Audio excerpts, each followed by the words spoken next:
except for me. Besides, that's not the point. I don't mean we were like Sash. You know, boys in the hood, J1 gunners, original gangsters. There and sitting in a tree, K-A-S-S-I-N-G. First comes love, then comes the marriage. Then comes your coffin in the horse-drawn carriage. If you don't shut up and get on. I think you're making this a lot harder than it needs to be, bro. Can we not talk about this later? Later, schmater, mashed potato. You drop a bomb and you leave a crater. You haven't said my name. Why can't you be less weird and more normal? If you don't want to play, don't play.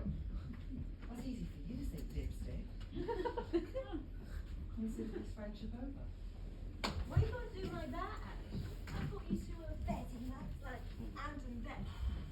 Look, making him cry. Not crying, how am I crying? Quit being such a baby, Darren. It's just a game. Show some backbone, mate. Yeah, where's your Dunkirk spirit now, history boy? You know what?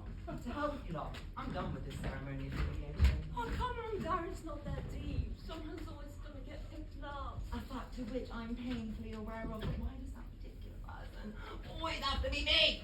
For Pete's sake, it's only a bloody game. Only a game. This is my entire life. And you know what they say, don't Darren? Life's not fair. That's just the way it is. And if life really is a game, well, it's the taking part that counts, isn't it? I'll take you apart in a minute, Ash. Boy, Darren, take it with a pinch of salt and stop being such a drama queen. You're eating into precious game time. I think you're easing into his precious runtime, if anything. Shall I go still the kettle on, or are we going to play some football? Cheers, Nat. Milk, 2 sugars, and leave the bag in.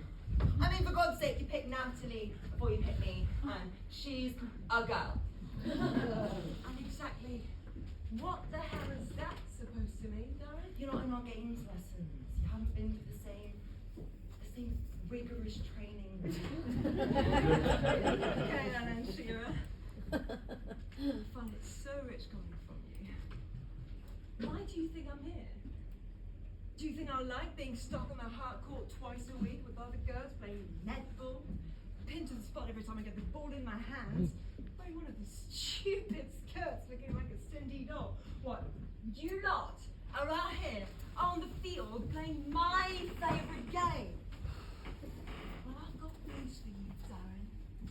These after-lunch kickabouts are the closest thing I get to playing a decent bit of footy a week. So if it's not too much trouble, I'd appreciate if you could save your little rant for the debate society. More like masturbate society. The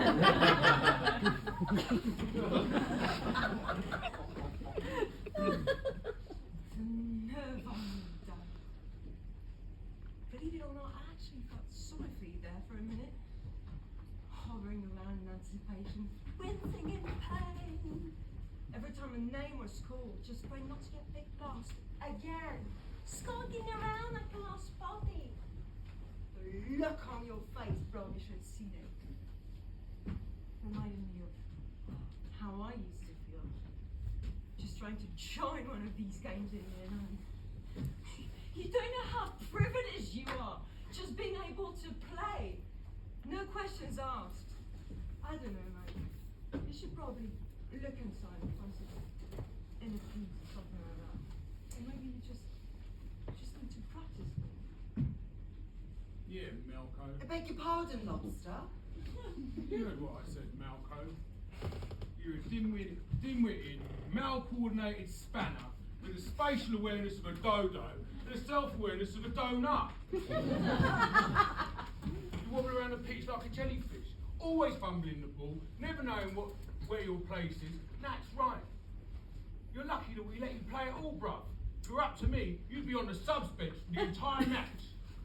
Maybe there you'd learn a thing or two, but how to keep your eye on the ball and your mouth shut.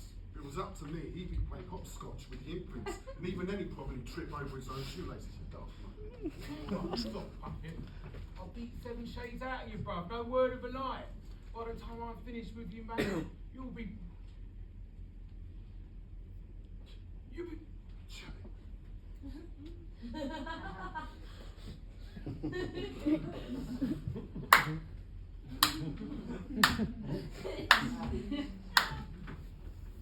So it's come to this then, has it?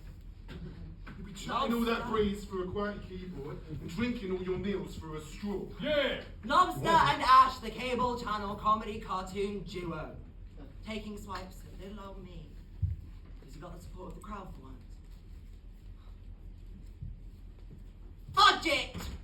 So what if I am an awkward, short-sighted tool with two left feet? What if you're right? And no one wants me on their team because I'll severely hamper their chances of a glorious victory. Maybe I am more comfortable in Mr. Martin's history class than I am on this pitch. But the thing is, Lobster, the reason you don't get picked last for everything all the time is because you're a barbaric bully. You throw your weight around like your own clothes, threatening everyone with violence on a daily basis. You hard tackle players on the pitch to get a good thumping whenever you can. You don't get as much as an honest word out of anyone about anything ever. Because you've got us all shook. I'm pretty sure everyone here thinks you're a turd muncher as much as I do. They just keep it to themselves for fear of wrathful retribution. Watch it, Darren. I ate pieces of shit like you for breakfast. No wonder your breath smells so bad then. You should really consider seeing a nutritionist about that.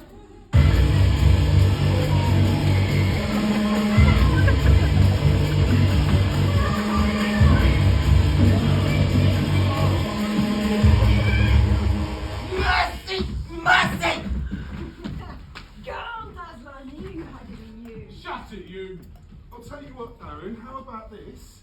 In honour of your bravery and courage in the face of such adversity, you get to be the honorary captain of my team. How does that sound? What, really? Yeah, really? You want me to be the captain of your team?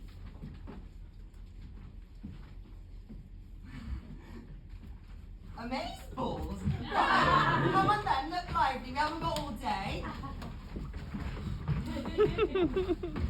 Yes, it!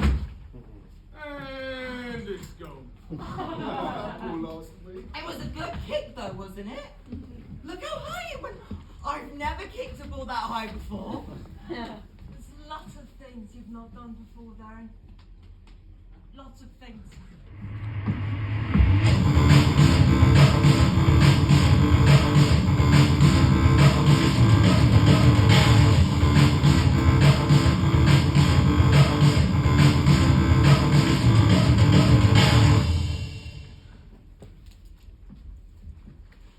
Ash, my main man.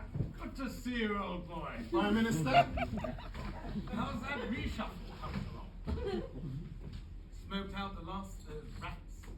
Doing the best I can with the resources I have, Prime Minister, but any more smoke and they'll be calling in the fire brigade. Speaking of which, those cuts you're planning to make on the fire services are going down like a lead balloon with union bosses. Can't we just fire them too? No, Prime Minister. Good news is, however, you're still smashing it in the polls. People can't seem to get enough of your banter and bluster. Good chocolate punch. Brave Dunkirk spirit. People really feel like you're, one of the lads. Well, I suppose I've always had a good way with people. I like to call it a common touch. Indeed, Prime Minister. Indeed, Prime Minister. And this is the other thing. Indeed, Prime Minister. The bloody line. Yeah. Indeed, Prime Minister. Well, I think today really is our big chance to bring it home for the blue team.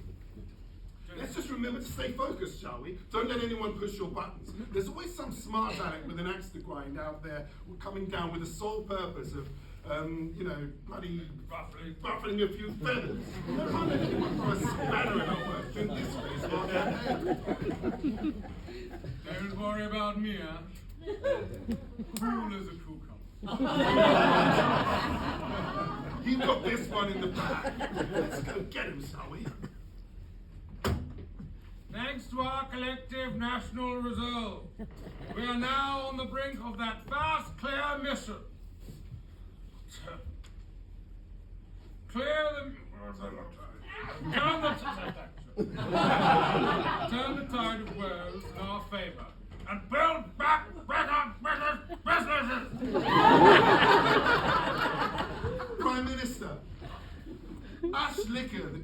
now. First of all, congratulations on your overwhelming majority in the House of Commons last week. Are there any plans to extend your reach, or do you feel that galvanising your base is the key to solidifying your majority? Thank you. Well, 6 of one and half a dozen of the other. Whilst gaining traction in the new constituencies, we are delivering on our promise to the people who have supported us through the years by bolstering growth and making our economy flourish.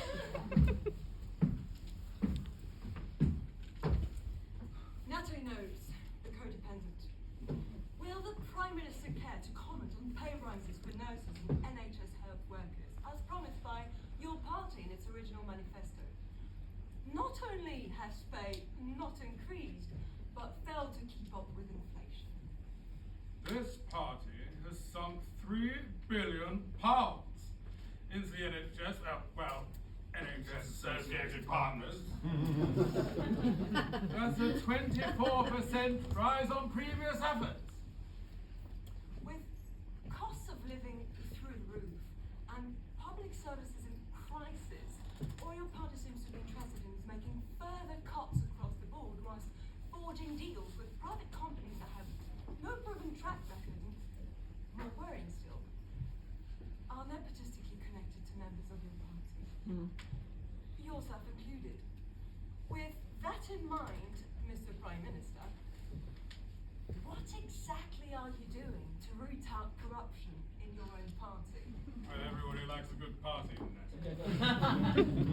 Peppa Pig, sausage rolls, footy on the telly, oversized cup of tea in a Sports Direct mug, milk and 2 sugars, don't forget, lads. Darren Gotcha, the BBC. Oh, bugger.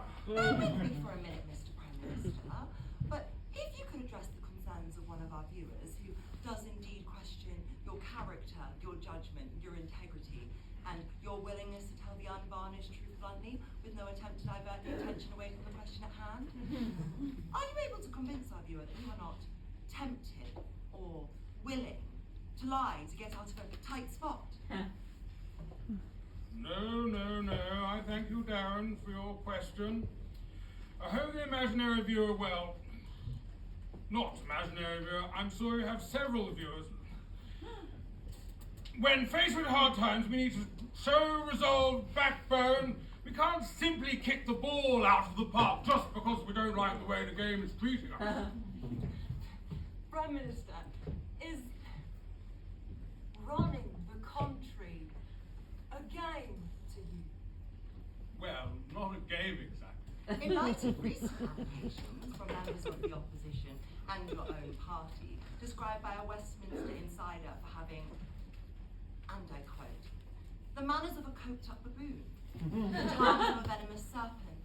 His tantrums are fierce and fiery. His competence is non-existent, and I wouldn't trust him to run a raffle, let alone the country. Do you feel, in fact, that maybe you are just winging it, and not, for want of a better phrase, fit for purpose? Venomous serpent! No.